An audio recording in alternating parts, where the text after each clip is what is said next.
Olá, quem me assiste, quem me escuta. Bom, esse vídeo que eu vou gravar agora, certo? Deixa eu tentar aqui ser o mais artesanal possível, né? Se vocês acompanham meu canal, vocês sabem que meus vídeos são bastante artesanais, são selvagens, né? São vídeos selvagens, não tem tratamento cinematográfico, né? Mas aqui na internet, né, onde estou navegando aqui na internet, eu ando assistindo muitas coisas cinematográficas, né? Do poder, né? Do povo que tá no poder aí. E aí eu tava assistindo esse vídeo aqui. Eu quero né, que vocês acompanhem comigo esse vídeo, esse audiovisual, né? Quase um filme do Lula da Silva. Escutem só esse vídeo. Eu tenho uma guerra no meu país, que é acabar com a fome, trazer de volta a democracia para o meu país, que foi jogada no lixo durante quase 6 anos. E essa é uma tarefa muito difícil. Talvez seja mais difícil do que mandar um foguete para a Lua. Então só vou poder mandar um foguete para a Lua quando eu tiver restabelecida a democracia no meu país e acabar com a fome. Pois é, gente. Esse foi o vídeo. Eu vou confessar a você, quando eu assisti esse vídeo, eu fui assistir de novo. Fui assistir de novo. Porque é um negócio, assim, é sensacional esse audiovisual de Lula. Né? Porque ele disse aqui que ele tem uma guerra, né? Uma guerra contra a fome. Né? Contra a fome, ele tá lutando aí contra a fome. Certamente quer acabar com a fome no Brasil. E ele disse que vai acabar com a fome, né? Um dia, quem sabe, né? Mas assim, tem um detalhe nesse vídeo, que é o seguinte, ele fala da lua, né? Você viu ele falando da lua aí? Pois é, né? Tem essa história aí que o homem foi à lua, né? Vamos ver aqui na internet quando é que foi que o homem foi pra lua mesmo, né? Diz aí, né, as altas cúpulas aí da cinematografia moderna, da cinematografia realista, né? Que o homem foi à lua. Então vamos ver. Ida do homem à lua, né? Vejamos nós, foi um acontecimento histórico. Tá aqui, olha, na internet. Tanto que a história tá na internet. Aqui os homens que pisaram na lua, tá vendo? Tem um homem lá. Aí, segundo essas imagens antigas, né? Que são imagens antigas. Na época ainda não existia smartphone. Nessa época aqui, quando foi a lua, não existia smartphone ainda. Você veja que coisa extraordinária. E tá lá, né? O solo lunar. Esse homem imbuído da civilização humana, pisando na lua. E uma bandeira dos Estados Unidos, que não tremula, mas está lá, né? Fixada na grande lua. Então vejamos quando foi esse grande acontecimento, olha só. Esse grande acontecimento foi em 1969, quando o primeiro homem, o senhor Neil Armstrong, tornou-se o primeiro homem a pisar na lua. E depois dele, acho que ninguém mais teve essa ousadia. Soube? Penso que não, né? Quantas vezes eu não fui pra lua? Vamos ver aqui, né? Tem essa pergunta aqui no Google, porque o que nos perguntaram pro Google não se pergunta mais. Aí tá aqui, ó. Né? Ao todo foram 12 pessoas, né, que fizeram esse grande salto para a humanidade. Ai, que grande salto, meu Deus. 12 pessoas caminharam para a superfície lunar. E 24 viajaram à Lua. Oh, meu Deus, que lindo. Pois é, gente. 1969, né? Depois disso, ninguém mais conseguiu pisar na Lua, né? Diga-se de passagem. Depois de 20 de julho de 1969, ninguém mais conseguiu pisar na Lua, né? Esta grande missão da humanidade cessou os seus investimentos. Não querem mais ir à Lua. Mas, enfim, mas nós temos aí a Índia, né? No alvorecer do BRICS. A Índia, né? E foi isso que o Lula falou aqui nesse videozinho aqui, nesse audiovisual dele, né? Ele falou da Índia, que a Índia tá aí, né? Tentando fazer os homens pisar na Lua de novo. E assim, mas o Lula não quer isso, né? Ele tá mais preocupado em acabar com a fome e ele tá certo, né? Se uma coisa que o Lula está certo é que ele acabar com a fome do mundo, né? Se ele vai alcançar esta grandeza, eu não sei. Mas é melhor do que mandar pra Lua, realmente, né? Então, assim, com todas as reservas morais que eu tenho em relação ao Lula, porque realmente o Lula me decepcionou profundamente, né? Lula me decepcionou profundamente, né? Por várias razões, mas enfim. Mas agora ele está aí, né? É o trabalhador, né? Não está fazendo outra coisa na vida dele, não se trabalhar pelo futuro do Fome Zero, para manter todas as contas, né? Do brasileiro que é pobre, né? Manter todas as contas que você, brasileiro pobre, tem que pagar. O Lula está fazendo isso. Ele está fazendo muito bem. Diga-se de passagem, ele está realmente, né? Ele vestiu a camisa. Não é que nem Bolsonaro. Bolsonaro ficou lá fazendo arminha na internet e achou que as contas iam ser pagas. Mas não, Lula sabe que as contas não vão ser pagas se você não pagar. Se você não pagar. Então ele está lá trabalhando pelo futuro do Brasil. Ele quer levar o Brasil, não a Índia. Não as Índias, de novo, que já teve lá nas Índias. Ele também não quer levar a Lua, ele quer levar o Brasil ao fim da fome. Ele tá lutando, ó, tá aqui, ó. Né? Contra a fome. A guerra de Lula é contra a fome. Entendeu? E ele está certo. Se há alguma coisa que a gente deve lutar contra a fome. Né? Vai lá o homem pra Lua pra quê? Acaba com a fome aqui, gente. Não dá pra plantar nada na Lua. Né? Diga-se de passagem, não dá pra plantar nada na Lua. Então aqui é onde se planta e onde se colhe. Lula está certo. Eu sei que um dia ele vai colher tudo que ele está plantando, que ele já plantou na vida dele, né? Ele é um plantador. De alguma coisa ele está plantando. Mas aí, um dia ele vai colher tudo que ele está plantando. Já plantou, né? Mas não ir à Lua é um grande investimento na sanidade mental, né? Que inclusive a Índia, esse grande país dos BRICS, está tentando ir à Lua de novo. O que é complicadíssimo, né? Eles deveriam entender a conjuntura humana que fez homem à Lua. Só que eles não estão entendendo. Veja só. Eu vou explicar um pouco a conjuntura humana que fez o homem à Lua. Vamos ver. O que estava acontecendo no mundo, vou botar aqui, a internet é sensacional, né? Em 1969. Olha só. O que estava acontecendo. Os Beatles subiam aos palcos. O que aconteceu nos Estados Unidos em 1969, minha gente? Lembrando que o Brasil, nessa época, estava vivendo em plena ditadura militar, certo? Deixa eu botar aqui também para você entender a conjuntura humana que estava acontecendo no Brasil e no mundo. Precisamos saber o que estava acontecendo no mundo. E precisamos saber o que estava acontecendo no Brasil. Então, Brasil... Quem governava o Brasil... Perdão, gente. Arrotei. Perdão. Desculpa. Em 1969.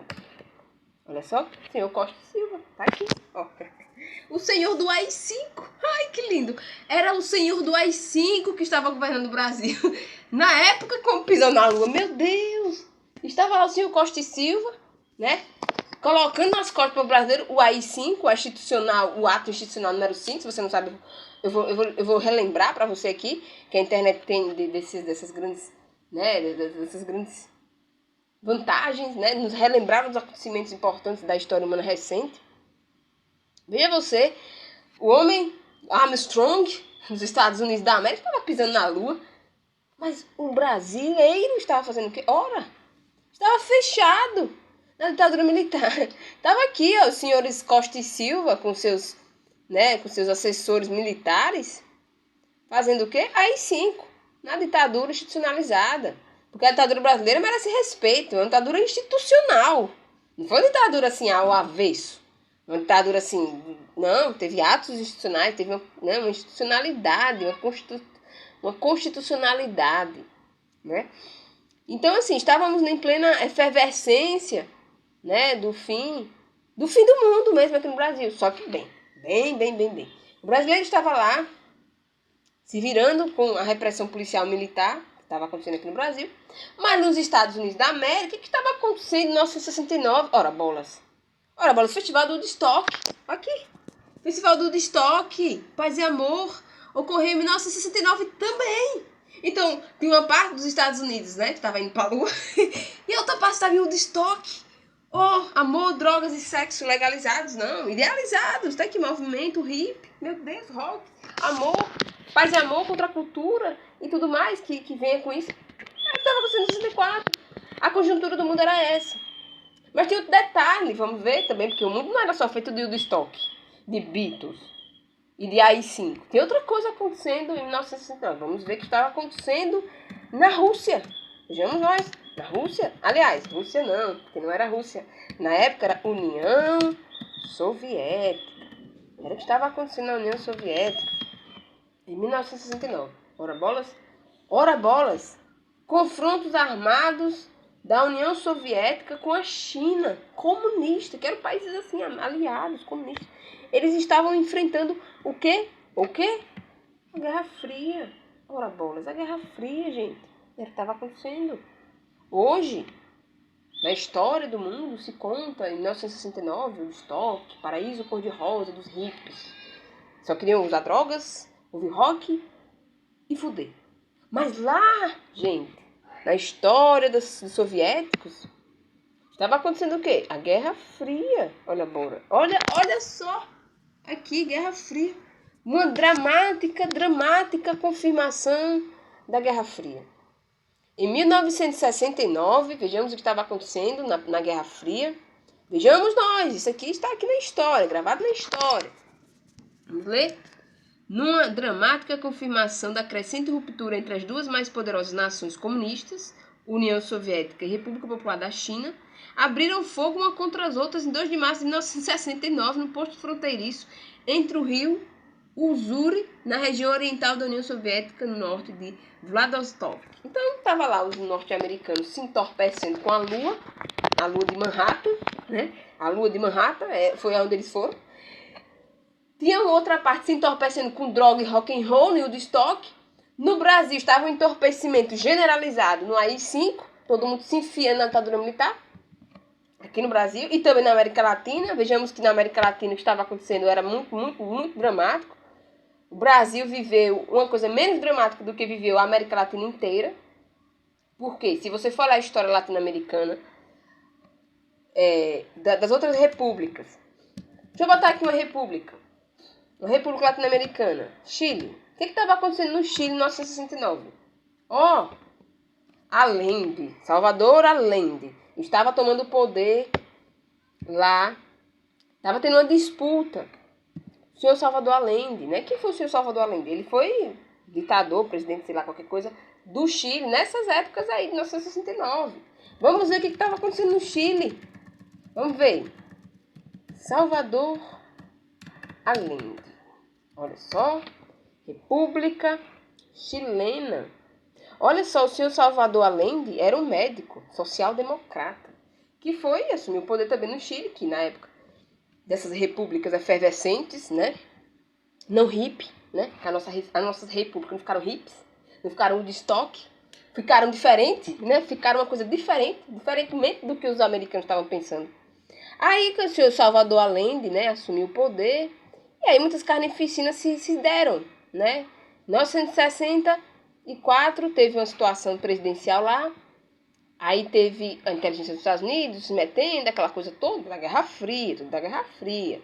Mas o senhor Allende conseguiu tomar o poder no Chile, né? E assim, tá aqui a história, né? Muitas inflações, muitos envolvimentos soviéticos também, porque era uma Guerra Fria, né? Enfim, mas vamos ver se aparece aqui os acontecimentos principais. Aqui, versão sobre... ele morreu, né? Mas aqui não tem, ó, gente. Não tá aparecendo aqui os estragos que foram feitos na ditadura de Allende. Mas deve ter sido feito, né? O que aconteceu com Salvador Allende? Ele morreu, né? Foi morto pelo senhor general Pinochet, que estabeleceu o regime militar de 17 anos no Chile. E aí, o que aconteceu com o Chile... com o senhor Augusto Pinochet. Vamos ver. Chile na época de Augusto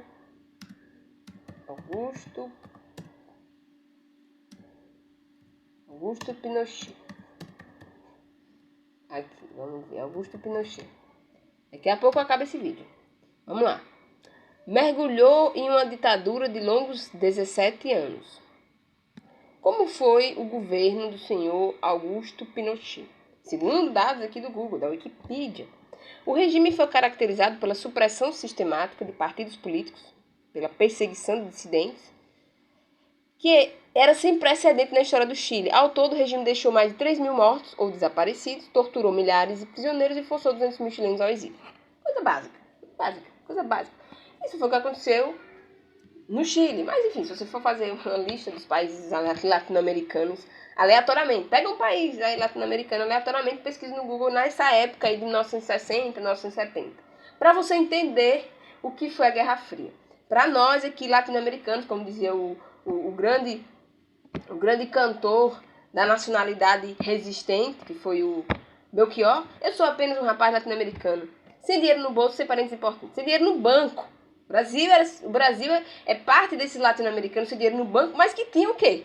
Muitos extermínios, desaparecimentos, mortes, etc. Tal. Mas, não se preocupem, o homem foi para a Lua, né? O homem chegou na Lua. Tava lá o estoque, tava lá os grandes mercenários da vida humana na Terra, levando o homem à Lua, certo? Levando o homem à Lua. Então, assim, olha, com toda a decência, a vida humana que eu tenho mesmo, eu vou dizer uma coisa pra você que me escuta. Eu ia falar de outras coisas, eu ia tentar fazer um passant aqui das notícias principais, mas, de repente, eu comecei a pensar bem. Olha, gente, olha só, o que o Lula tá fazendo hoje é realmente algo, se a gente for olhar de um ponto de vista histórico, não de um ponto de vista, assim, legal, né? Até porque o legalismo no Brasil deu em ditadura militar, que foi os que definharam na legalidade. Então, o Brasil, depois da ditadura militar, nunca mais foi o mesmo. E não tem como ser mais, na verdade seja dita, né? E aí o Lula está lá dizendo que quer retomar a democracia. Certamente ele deve estar pensando nessa democracia que acabou naufragando com a ditadura militar. Mas o Lula ele tem ele tem uma memória.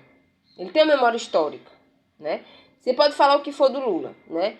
Mas ele está sendo realmente um representante vivo da nossa história recente, da história recente do Brasil e da América Latina, que deve ser reconhecido nesse sentido. Com todos os problemas que ele tem com a justiça. Mas a justiça brasileira realmente afundou. É um Titanic afundado. Já desde essa época do AI-5. Mas veja bem, meus amigos, o Lula não vai acabar com a fome. Isso aí já é dito certo, né? Mas tem uma coisa que o Lula está fazendo, que está me deixando tanto quanto atenta. Ele está reunindo esses países pobres, chamados países pobres, né? América Latina, inclusive a China e a Rússia, que hoje, né, é a herdeira da União Soviética, a União Soviética se desfacelou, por causa dessa coisa da Guerra Fria. Então, estava lá os Estados Unidos fazendo operações de marketing, né, de alimentando a insanidade, levando o homem à Lua, literalmente, aluando a humanidade. Mas a Guerra Fria estava acontecendo, estava tendo troca de tiros em várias partes do mundo. E hoje, simplesmente hoje, querem continuar a lambança do homem à Lua com mais uma grande alienação, com mais um grande aluamento, que é essa tal dessa história de inteligência artificial. Então o Lula, ele pode ser o canalha que for, mas ele tem uma memória histórica dos acontecimentos políticos relevantes na história do mundo recente. E essa história de querer passar brasileiro, indiano, russo, chinês e africano para trás, para poder alimentar a mentira escatológica, que é essa história de homem à lua, é uma mentira escatológica, isso, tá? Uma mentira apocalíptica. A mentira para levar ao inferno. Então, fazer esse tipo de ação, que é o que estão fazendo hoje, é uma coisa monstruosa.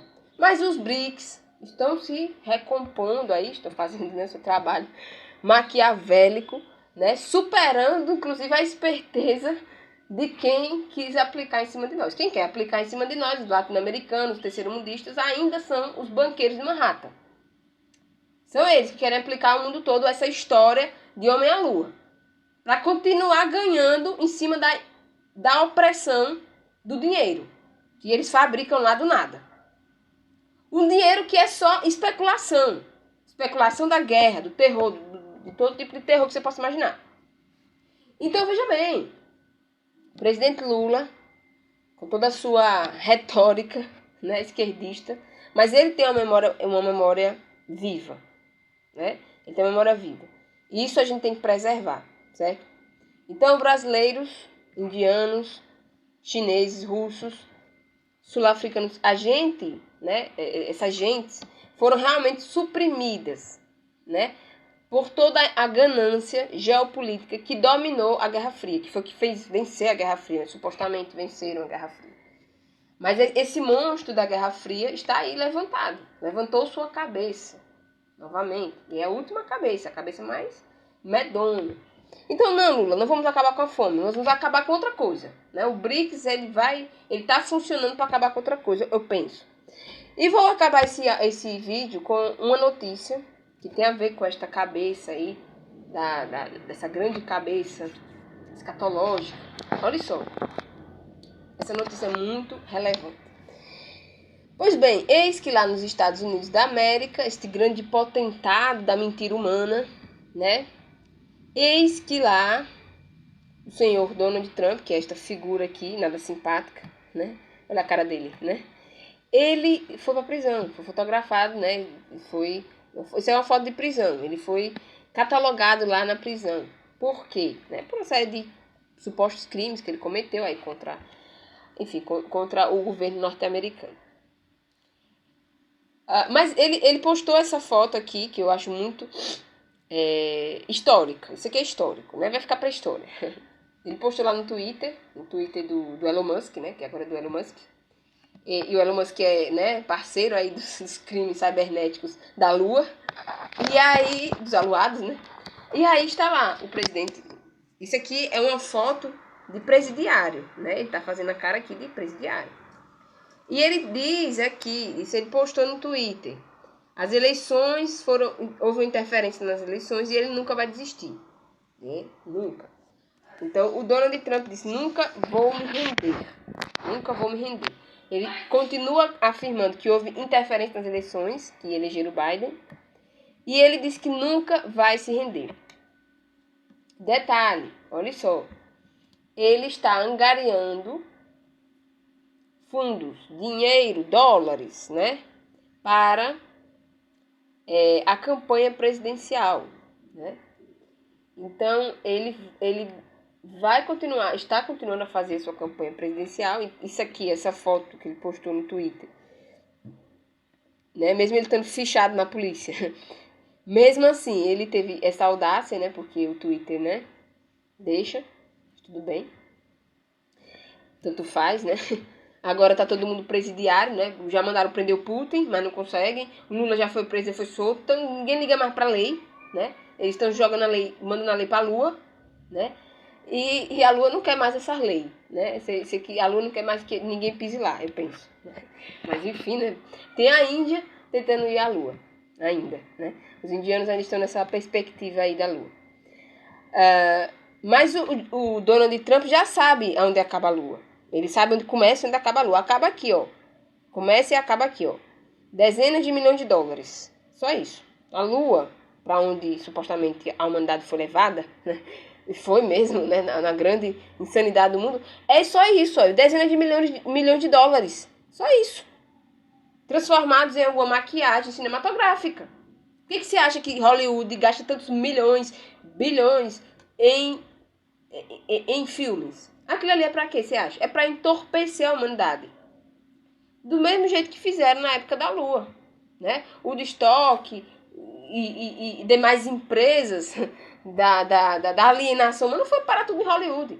Só que agora Hollywood não está mais conseguindo manter as regras do jogo, né? Vejamos nós o que está acontecendo no mundo. Não está conseguindo mais. E o cara tá solto. E ele diz que não vai se render, né? Então é isso, gente. Eu vou encerrar aqui. E continuo acreditando no fim do mundo. Continuo acreditando no fim do mundo. Chegou, realmente está aí, para todo mundo ver, né? E essa história da Lua ainda vai render muita coisa, né? Eu tenho certeza, né? Quando estes poderes que estão se degladiando aí agora, né? Os BRICS, não sei das quantas, que agora se juntou... Tem outro detalhe importante que eu não falei no outro vídeo, eu vou falar aqui. Quais foram os países que se juntaram aos BRICS? Olha só. Países que se juntaram aos BRICS. Por quê? Os inventores desse nome, BRICS, como eu disse, esse nome não foi inventado pelos próprios países que fazem parte do BRICS. Foi inventado lá por um banqueiro, ele está vivo ainda, dá aula aí no Manchester na vida. E ele diz que é uma insanidade, que é loucura os BRICS aceitarem novos membros. Isso não faz sentido, blá blá blá, mimimi. Bom, pra gente... como ele, né, como esse cara, o Neil, não faz sentido mesmo. Mas, para mim, está fazendo todo sentido. Veja quais são os países que entraram agora recentemente nessa história do BRICS. A Argentina, está ferrada nas economias há muito tempo.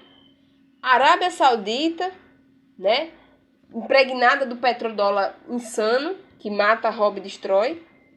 Egito, né, atribulado por todas as histórias dos grandes impérios humanos desde muito tempo. Emirados Árabes Unidos, com muitos problemas também relacionados a questões religiosas e financeiras, claro. Etiópia vive um processo de guerra civil, viveu recentemente um processo terrível de guerra civil, onde várias pessoas morreram de fome, inclusive. Irã, com a sua grande e inquisitiva luta contra os poderes de Israel e do Ocidente que apoiam Israel. Pois bem, estes países, extremamente diferentes da conjuntura do Brasil, Rússia, China e Índia, e África do Sul, porque eles têm uma realidade geopolítica bastante própria, peculiar, eles estão simplesmente, ao fazer esse movimento para os BRICS, eles estão simplesmente dizendo uma coisa, na minha visão, que eles estão se desligando das amarras geopolíticas que os ligam aos Estados Unidos, ao Reino Unido, à ONU e todo esse aparato institucional do Ocidente. Então, eles estão simplesmente dando as costas ao Ocidente, essa demência geopolítica do Ocidente, e aderindo a essa nova conjuntura mundial, que é o BRICS, né? Que não é uma coisa assim, não é uma coisa simples de entender, né? O BRICS não vai ser simples, não vai ser, de jeito nenhum. Porque Brasil, Rússia, China, Índia, África do Sul são países extremamente diferentes, diversificados. E, assim, o que vai sair de cada um desses países, o que está saindo de cada um desses países é algo completamente fora do controle, né, desses magnatas lá do petrodólar. Eles sabem disso, por isso que eles estão aí, via de regra, eles estão criando um cenário, né, os magnatas, os grandes endinheirados do mundo, estão criando um cenário de apocalipse capitalista, de grandes quebras econômicas. Por quê? Porque eles querem continuar controlando o mundo que não dá mais para ser controlado. Porque, veja, estes países, Brasil, Rússia, China, Índia e África do Sul, eles estão num precipício existencial. De todos os pontos de vista que você possa imaginar, esses países estão num precipício existencial. A história recente desses países, né, do século XX para cá, é um negócio assombroso.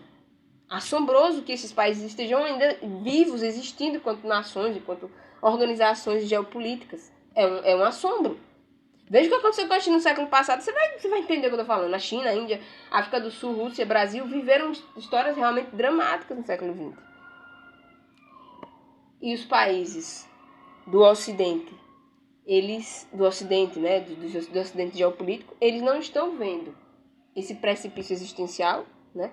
Continuam alimentando a velha história da carochinha, das idas à lua, que se transformam em capitalismos, né, fiduciários que não existem. É só dinheiro falso mesmo. Então é isso, gente. Eu vou encerrar aqui. Até um próximo vídeo.